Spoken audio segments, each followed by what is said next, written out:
We very much understand that the job of an official, especially in football, in the NFL, is not a desirable one. It takes a special personality to want to have that type of control, that type of power, and that potential hate coming to you if you do not do your job correctly. So we appreciate anybody that signs up to be a ref.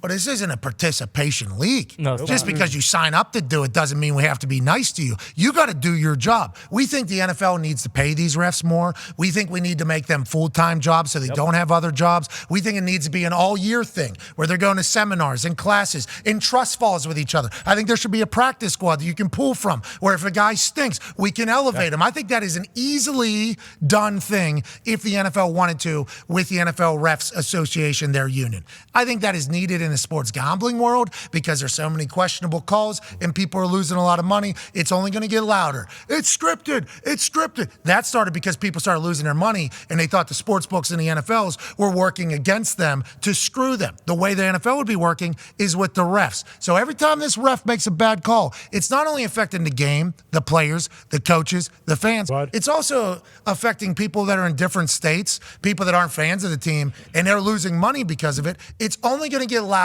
if these mistakes continue to happen that seem obvious. Now, technology is also there to help. Although some olds hate the idea of utilizing technology, I don't think it's technology's fault that it takes so long to make a correction. I think it's the user of the technology that makes it take so long for the correction. I think we need another crew of people doing that. A younger crew, knows the rules, know how to work remote controls, utilize a PlayStation or an Xbox control, have them zoom in, replay, go ahead and see if there was a mistake made. So before that flag is even picked up, there's somebody in their ear going, pick that flag up, that is not real. And then boom, we just move right along. Kenny Pickett is clearly short. Guy up in the booth, lady up in the booth with the thing. Short. Hey, he's short. That is not good. Let's turn this around. Has to take 4 seconds, not even. Let's keep it moving. Let's use technology. Let's get the best officials. And let's not have this fodder about the NFL trying to people. Yes. Okay? It's not good for our league. It's not good for the Shield. We have an ally. We are not just speaking into microphones. We are not just gamblers and fans that are pissed. Ladies and gentlemen, we have somebody in the one per club meeting who is fed up with it. We have somebody who is willing to take a stand and not just stand on his own 2 feet. He'll stand on the table to make a change to make sure that his team is not bamboozled ever again and anybody else's team isn't bamboozled again. Ladies and gentlemen, introducing our hero for saving the official situation. Jim Irsay tweeted last night, urgent NFL Colts news. He's breaking his own news. Hell yeah. Football emoji. Okay, Rappaport, he said, football emoji. Number 5, QB Anthony Richardson's surgery today in L.A. was a success.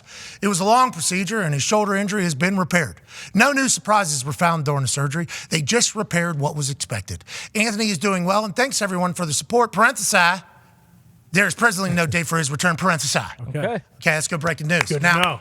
I would say, Jim, if we're going to get into the breaking news world, probably should have been 2 different tweets because this bottom one, also rather massive news. And I'm not sure everybody got to the bottom football emoji because they were so pumped for Anthony Richardson's surgery. Now, AR, we hope you're okay. He's out at Elatrosh, by the way. That's good. Elatrosh won doing the Achilles on Aaron and on JK. They have something in the water over there. People are healing quick. AR might be back by the end of the season. Parenthesis, there is presently no date for his return. So we'll just make one up. This guy's back 4 or 5 weeks. Okay. Man, we don't know. We have no idea. Week 12. Yeah, probably next season. Anyways, the next one is what we need to talk about down here. Football emoji. The NFL admits and understands that they did not make the correct calls at the end of Sunday's Colts-Browns game. I believe we need to institute instant replay for all calls, including penalties, in the last 2 minutes of all games. Hell yeah, Jim Irsay. Let's go, pal. Thank you, Jim. See, listen, final 2 minutes is when it matters, they say. So if we get this passed, which Jim is in the one per club meeting, Jim also longest tenured owner in the NFL. The way he found that out is at one of the last owners' meetings, they have a list of pictures from the owners' meetings where they all kind of gather. And Jim was walking down the hallway, and he saw himself in the recent one, and he kept walking down, all the way down. And then all of a sudden, he was the only one that was in the building that was in a photo. And he said, shit, I'm the most powerful guy. Yeah. I'm the most powerful guy here? I'm the guy. Okay, where are the microphones? Dan Snyder needs to get the hell out of here. Yeah. That's literally what happened. Yeah. That owners meeting is when he started being like, wait a minute, I've been here. Palace, is it? Jerry, you in this? No. Nope. Okay, shut up. Yeah. Robert Kraft, you in this? No. Okay. Pipe down. Shut up. It's my room. You guys have come into my office. Yeah. I've been here the longest.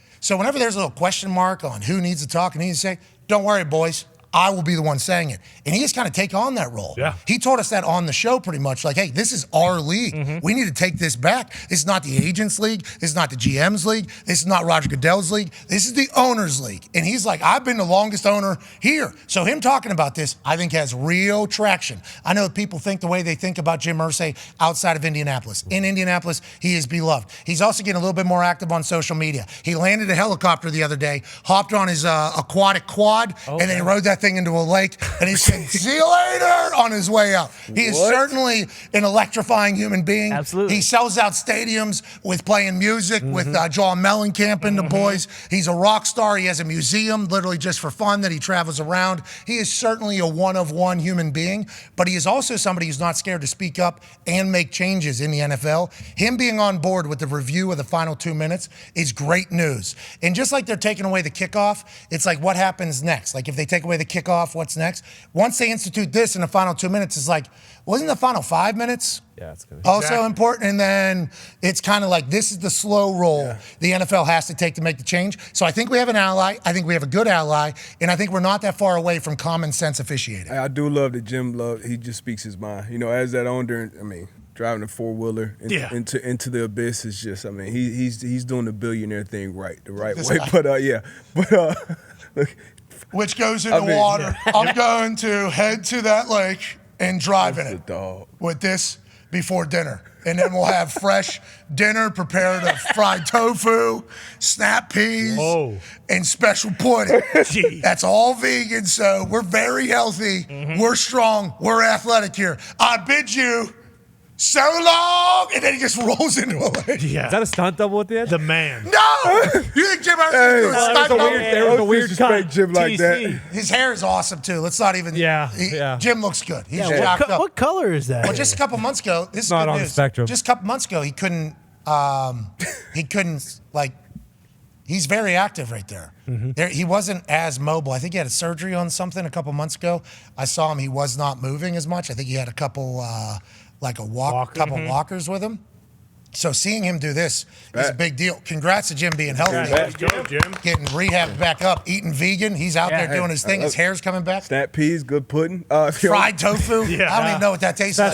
Special pudding. Yeah, all right. Only thing I disagree with is the replaying every call. I don't agree with that. The 2 minutes for sure, important call, and even with the one with the Kenny Pickett, he was short for sure. But every call, I think that would definitely be excessive. We just need the humans that are doing the checking of the calls to be quick. The XFL had it figured out. Yes, perfect. The XFL, there's a lot of things that were fugazi and state fair. Okay, they were trying out a lot of stuff. They're doing their thing. Shout out to The Rock. I think they merged with USFL, which had no shot at all. No. USFL had no chance after the XFL did its thing, and then it's like, we're on after them. Nobody's watching. So I think The Rock does them a favor, but also they're going to help each other because there's not as many quarterbacks. But the XFL had somebody up in a booth with the Xbox controller, and it was like in real time, speaking what they saw, the reasoning for the call being made, and it was happening quickly. It's like, we can get those people in every stadium. We have to be able to do that in 2023, especially with the money that's available. Why not do that to save your product and make your product the best? I think that's what Jim's probably going to get into. Yeah, to your point, though, this will just continue to be changed. Like Kenny Pickett, that wasn't in the last 2 minutes of that Rams game. It was right before the 2 minute warning. So when those guidelines kind of get set, it would be interesting, but you got to set the guidelines. Something has to be talked about. And we're saying the Kenny thing, the PI against the Browns that the Colts did lose on, that just can't happen in the game. And let alone gambling and everything, just for both the teams. If the Colts are 4-3 right now, they're looking at the playoffs. And same with the Browns. If they're 3-3, that's a much different story, especially in the AFC North. So things like that just can't happen, especially when there's 30 seconds. Even if that ball was thrown perfectly, there would be a conversation about how both sides are kind of hand jousting. Let alone the fact that this ends up in the stands. It ends up in the stands. Just gives him I mean, it is. The other one was more egregious. In the illegal contact whenever a strip sack happens. That was game over. 3rd and 4, here we go. 3rd and 4, 45 seconds. Oh my God, the Colts win. Game over. Yep. DeForest Buckner, be an athlete. You got it, I am. He's huge. He's athletic. The Colts just got a big-time dub over the Cleveland Browns, and they scored 38 points. Oh, wait a minute. Illegal contact. Let's make it first down. Then you do the pass interference. It's like, hey, I understand the NFL admits that they were wrong on this and everything like that, but the guy that made that call, he's just going to go out there next week and he just does it and we don't have to hear from him? Or are we checking his family, Yeah. Because it felt like he was like, they're going to score here. Strip sack? No. Legal contact. Incomplete? No. Pass interference.